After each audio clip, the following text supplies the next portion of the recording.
Has Jonathan Kuminga played his last game as a Golden State Warrior? On today's show, we have new insight as to what his future holds, but answer this question for me first. Type Y for yes or type N for no on whether or not Kuminga has played his last game with the Dubs.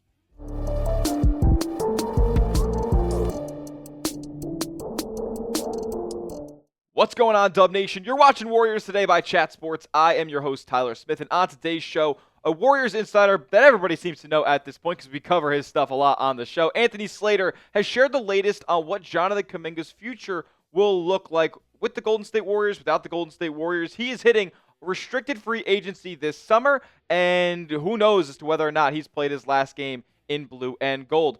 Per The Athletic, Slater himself, along with Marcus Thompson, we know the Golden State Warriors and Jonathan Kuminga are expected to explore a sign and trade option out there, and who knows how likely that can all be. Obviously, with the financial constraints of Kuminga being the restricted free agent to his sign and trade, it is going to be very complicated. But there are a multitude of factors that are going to go into this decision, whether or not he comes back to Golden State next season or not. And there are a few agendas that are at play here, and this comes from an Anthony Slater article where he kind of broke it up into three parts. The agendas that we're going to talk about today are Jonathan Kuminga's agenda himself as a basketball player and as somebody who's trying to make a business for himself. The win immediately core, which consists of Steph Curry, Draymond Green, Jimmy Butler, Steve Kerr, that whole crew that's trying to win another championship, or in Butler's case, his first. And then management, the people upstairs, Mike Dunleavy, Joe Lacob.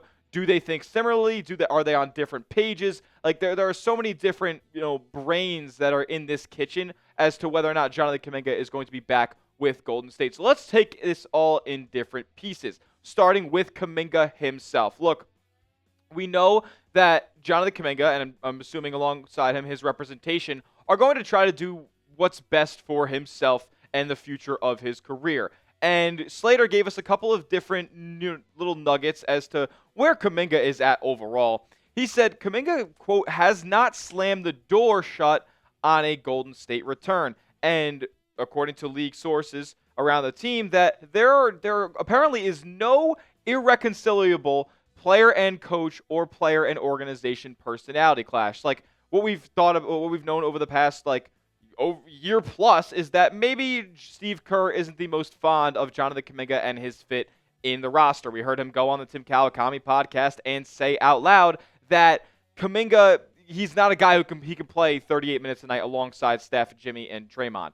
But Slater also mentioned that Jonathan Kuminga still has visions of becoming an all-star. So is he going to be able to do that in Golden State? The jury's kind of still out on that, and with him already entering year 5 of his career, does he want to take that chance and try to run it back one more time on an extended deal that he can't get out of anytime soon? I'm not so sure he'll take that chance, especially when he flashed what he can do as a featured player in the Minnesota series in this past postseason, where after Game 1 when Steph went down, Kuminga was used as a focal point for Golden State, and he put up big numbers, 25 points a night, 55% from the field. I think he was like 22 of 25 or only missed maybe 22 of 27 or something like that at the rim. Like he was dialed in driving the basketball. And he also shot a very respectable 7 of 18 from three-point range. He seemed like he had a lot of confidence, and that's something that he kind of thrives upon. Like when he is thrust into a big-time role for the Dubs, he has been able to succeed, but more often than not, Golden State has to tailor the offense around Jonathan Kuminga and play his style more than him playing into what Golden State is trying to do to be successful. So it just feels like, to me, the best case scenario for both sides, and NBA insiders have reported this over the past few weeks, is that the Warriors and Jonathan Kuminga come to an agreement on a sign and trade opportunity. Now we're going to talk about the other agendas that are at play here that are probably more tailored towards getting Jonathan Kuminga a new start elsewhere. But first, make sure you are subscribed to the channel. This is why you subscribe, because Anthony Slater reports for The Athletic. He covers all things Golden State Warriors and a couple other teams around the league for The Athletic, which is behind a paywall. The article that I'm referencing on today's show is behind a paywall. You have to pay $72 a year to subscribe to. Here at Warriors Today, it's 100% free. We will get you the athletic articles that you need to hear from. We will get you the ESPN Plus content that you need to hear from. Anything that is behind a subscription service that you guys can't see for free, we will bring it to you right here on the channel. So subscribe and turn your notifications on so you never miss a beat around the Dubs. All right, heading into the next agenda that is at play here is the core of players that are ready to go out there and try to win another championship, or in Jimmy Butler's case, his first ring. The win immediately core. And that consists of Steph Curry, Draymond Green, Jimmy Butler, and you could even toss Steve Kerr in there as well. And to be fair, let me preface this section with this. Steph, Draymond, Jimmy have all voiced their support for Jonathan Kuminga. Draymond's called him an all-star in the making. He knows what they can do. Steph has commended his ability to stay poised and not let him be affected super mentally with all the DMPs and the jostling of his role in the rotation. Jimmy Butler has said he's a player that he really admires and sees a lot of potential in and would love to play alongside him in the future. How true is all of that, especially with these quotes that I'm referencing coming very fresh after the season comes to a close?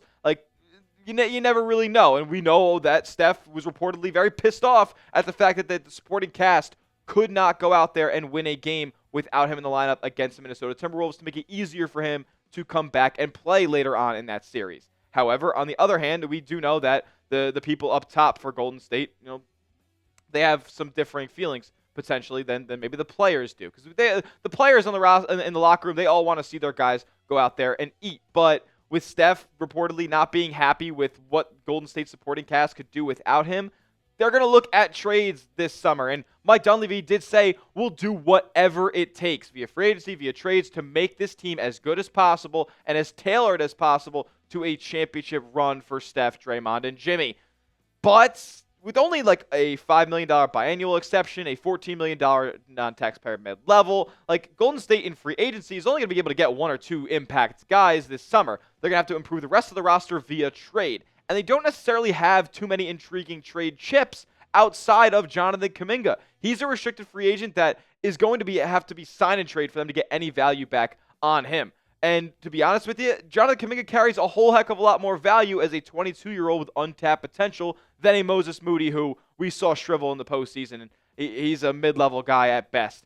Buddy Hield, who probably has more value to Golden State's locker room and on court than he probably would anywhere else across the league. And Brandon Podziemski, who Golden State's been very hesitant to trade, who also makes less than $4 million, probably wouldn't be too advantageous to trade him away unless he was a part of a bigger deal where you got a big fish back in return. So the other question you have to ask yourselves now, with Kuminga being likely the most valuable trade piece for Golden State, is how many teams are lining up to trade for Jonathan Kuminga? I'd be hard-pressed to say that it's a lot, because not only did he flash his flaws and inconsistencies throughout this season, but the financial constraints and the limitations that Kuminga being a restricted free agent presents to a sign and trade makes it very difficult for every team in the NBA to have the ability to go out there and do. Slater said this with a little bit more detail behind the madness. He said there is not a current expectation that the Brooklyn Nets are preparing an offer sheet for Kuminga, but there are signs Brooklyn could be willing to use the open cap space as a vehicle to execute multi-team trade scenarios this summer, according to league sources. Now, we have heard for a while now that the Brooklyn Nets are a team that's been long interested in Jonathan Kuminga as a team that could just straight up offer him a big-time contract, as they have about $55 million available on their books. But it doesn't look like that's going to be the case as of today. That could all change, obviously, based on what interest Brooklyn's getting around the league early in the offseason. So maybe they could just go pivot to signing Jonathan Kuminga. But I also don't think that Joe Lacob is going to let him go for nothing. So we'll get to more of that later.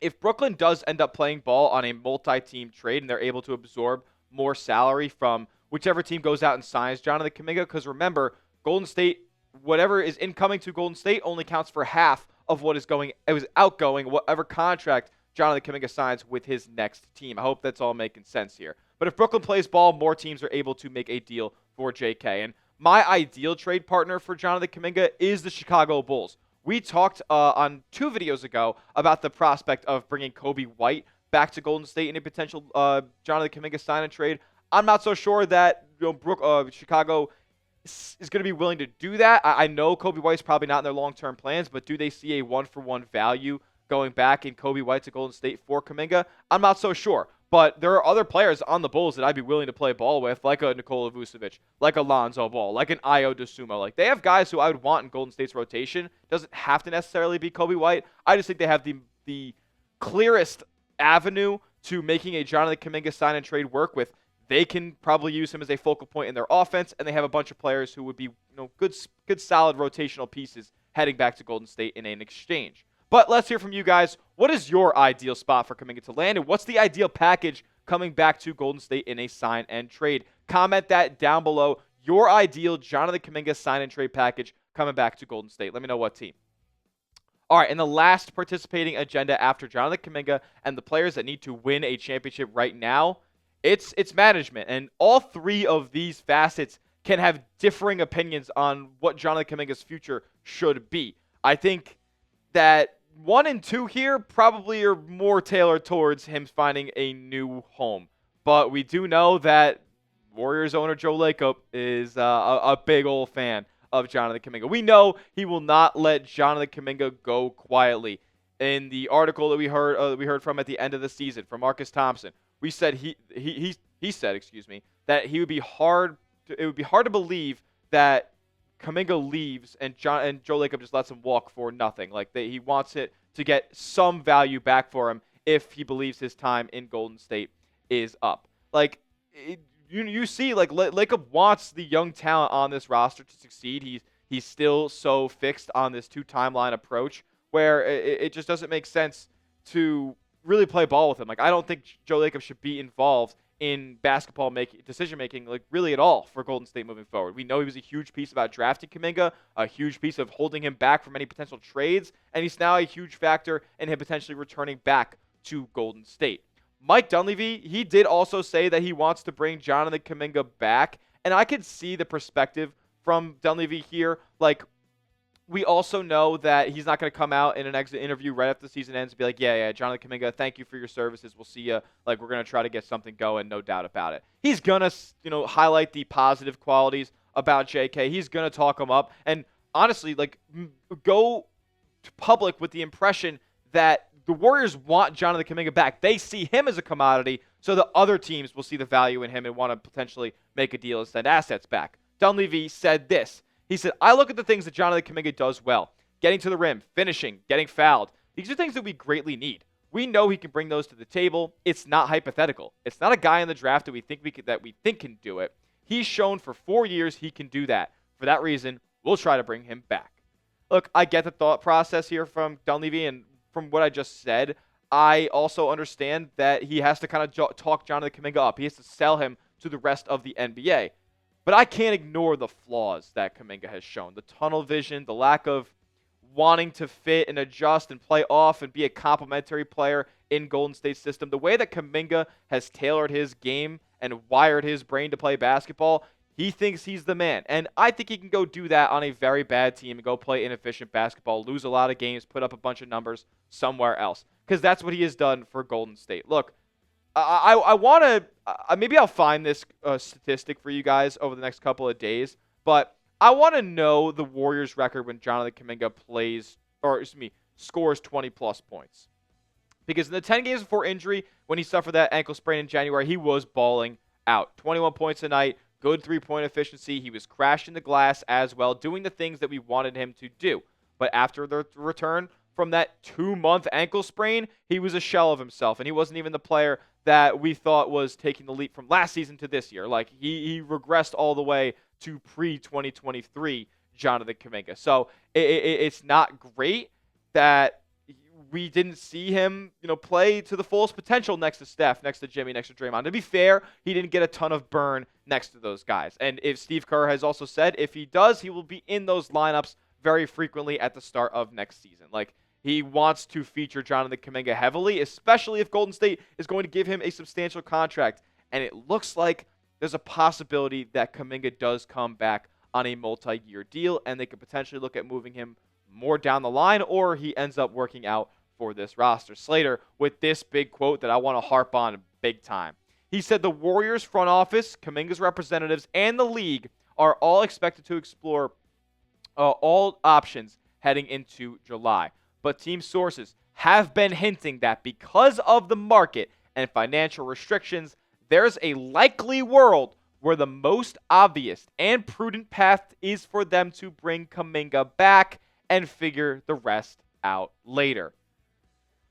I'll tell you guys right now, the Golden State Warriors will not win a championship. They will not be in contention for a championship if Jonathan Kuminga is on the roster heading into next season. Because not only do you give him a big contract and you're not able to trade him away to get assets back, you also get yourself closer and closer to the first apron and further into the luxury tax, giving him a $20+ million contract over multiple seasons. Now, could you get him on a little bit more of a hometown discount, considering that the reports are that the market might not be as prudent for him?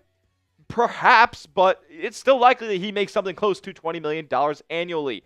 I think a Kuminga sign and trade must happen this offseason, because if Slater's talking about figuring the rest out later, I don't want to have to worry about that. I don't want the chance of more trade rumors around Jonathan Kuminga if he doesn't work out, which has been the case. He has not been able to fit in this lineup. So what are the odds that more trade rumors pop up early on next season into the early parts of the winter? I don't want that to be the case, and I also don't want the Warriors to have to blow things up and drastically change the roster around mid-season like they did. I want the roster that plays in the playoffs next year to be the one that suits up on night one, so we have continuity and consistency for a full 82-game stretch, and this team can go make a run at the 5th ring for Steph and Draymond and go get Jimmy a damn banner.